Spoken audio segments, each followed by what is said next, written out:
Is this the Hobby Lobby case here? Well, there's Hobby Lobby as well, and I'm adding the Little Sisters to the Report of the mix. I think we're making a mountain out of a molehill.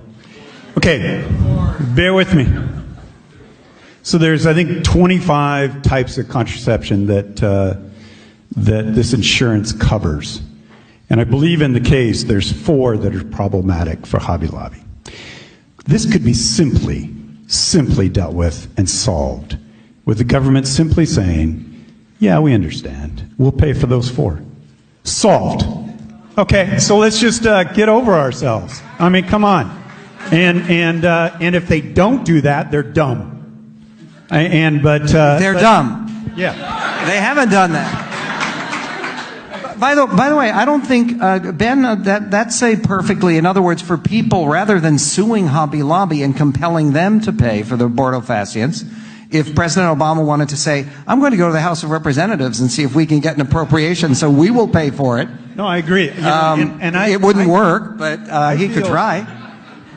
So I want to come back to the Hobby Lobby case, too, because I think it beautifully illustrates the point I was making earlier about trade-offs between people's deeply held religious values. And because I think ultimately in that case, the question you have to ask is, which is a more core spiritual value? Being able to make your own decisions in consultation with yourself, your clergy, and your God, if you believe in God, at the beginnings and ends of life, or being able to decide to try and impose your religious beliefs to constrain the behavior of your employees, because that's what they're trying to do. If their employees all agreed with them, if their employees all thought that God's will was the same thing that the owners of Hobby Lobby think God's will is, there wouldn't be an issue here, would they? Because they could give the insurance, whatever insurance, and they could rest assured that their employees would choose like they would. The question in Hobby Lobby is whose freedom is being infringed upon. Employees' freedom is not infringed upon when they enter into a consensual relationship with an employer that includes certain types of health care. It's not consensual. Of course it is. They can quit. Who is forcing them? Where is the gun? Where is the gun? Who is forcing them? Where is the chain? Who is locking them to their desk? Stop with the gun language. The reason that I use the gun language is because it is vitally important for people to understand that every government measure at the end of the day it must be compelled by force. That's what government measures are for. There is a vast difference, a huge difference in terms of personal liberty and freedom between the government compelling behavior and a company saying that we are not going to provide certain types of coverage, and if you don't like that, you can quit or buy your own coverage. There's a vast difference. The gun's the whole issue. Health insurance is an earned benefit. It's not given for free to employees. They earn it. Should your employer be able to decide how you spend your money? It is. Hold on. One second. Earned from whom? Okay, I may think that I earn twice the salary that I get from this radio station. That doesn't mean that I have an earned benefit from the radio station for twice what they're willing to pay me. It's always a consensual relationship. You pay for your health care. Well, first of all, I do, because it was negotiated in the contract that I signed, in which I voluntarily engaged. And if I don't like that, I can quit tomorrow.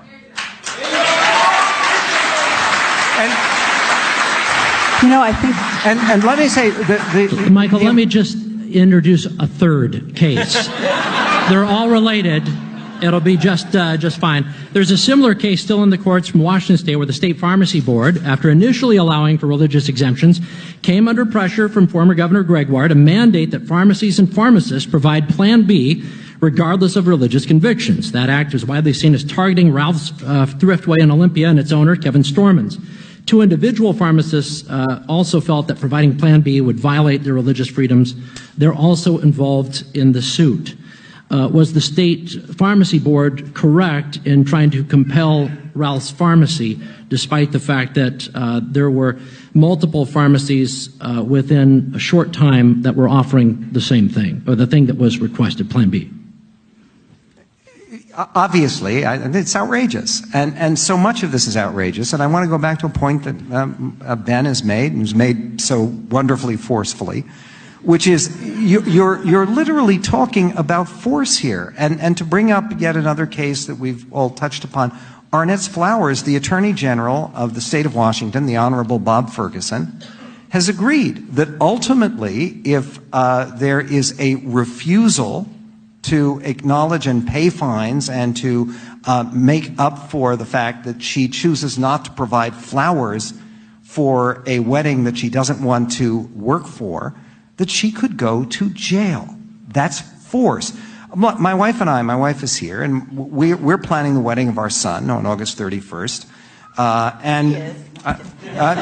Actually, that's true. That's true. I'll cop to that.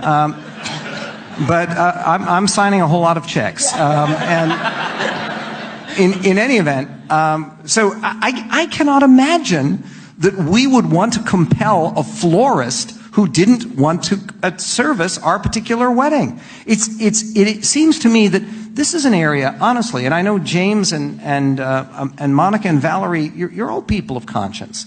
I mean, surely you must see the injustice and the threat to religious liberty in this. Especially when this is not denying people the right to marry. They have the right to marry in Washington State. She even provided a list of other florists who she knew would be happy to serve them. She was not discriminating against gay people. She had served these two people as individual clients on many occasions before. What she was saying is, this is a wedding that I choose not to participate in. Shouldn't someone have the basic right to say no? Yeah, I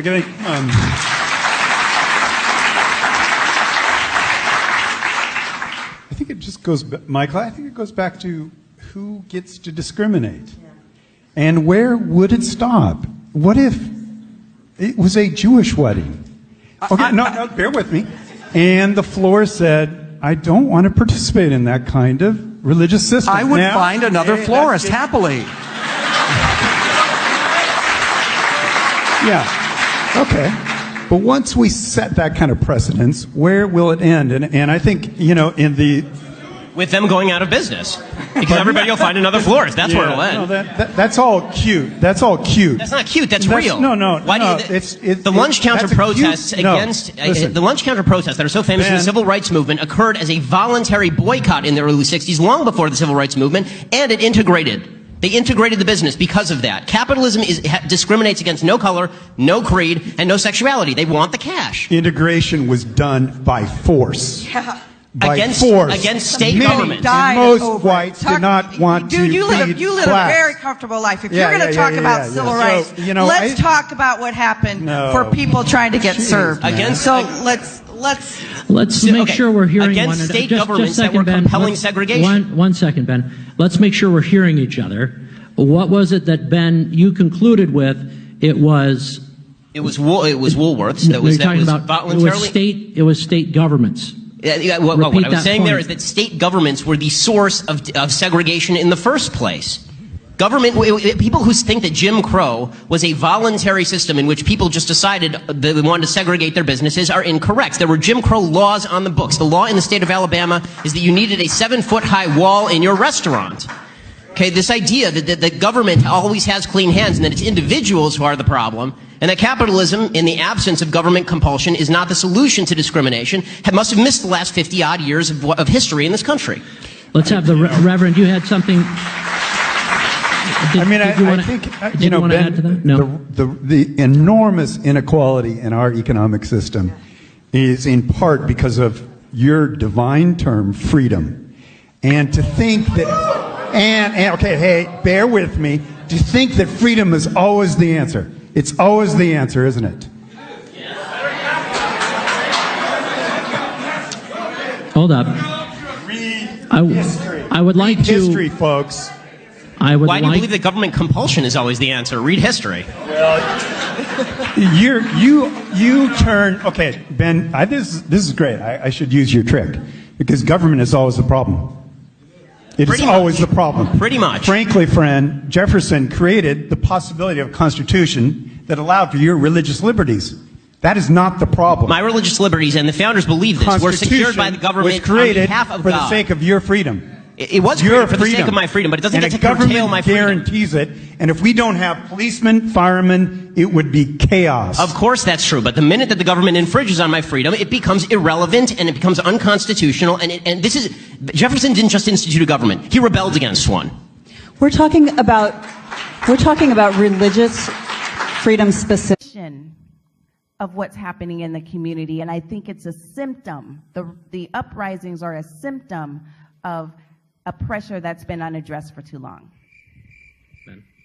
I'm offended by the language of uprising applied to people who are breaking into other black people's stores and looting them. Gotcha, this is a lack of values. And people who are destroying private property, destroying cop cars, in an uprising against what exactly? Against the black police chief, against the mostly minority police force, against the black mayor, against the black president, against the black attorney general, against the against a city council that is 9 of 15 are black and all 15 are elected Democrats. What is the uprising against? What is it seeking to achieve? I still don't see what exactly the riots are seeking to achieve. Bottom line is, it all could be boiled down to just act like a mensch. Act like a human being. Honestly, it's not useful to riot, it's not useful to break things, it's not useful to throw rocks at people. And the idea that we're supposed to correlate your level of outrage with a certain level of justification, in other words, the more outraged you are and the more angry you are, the more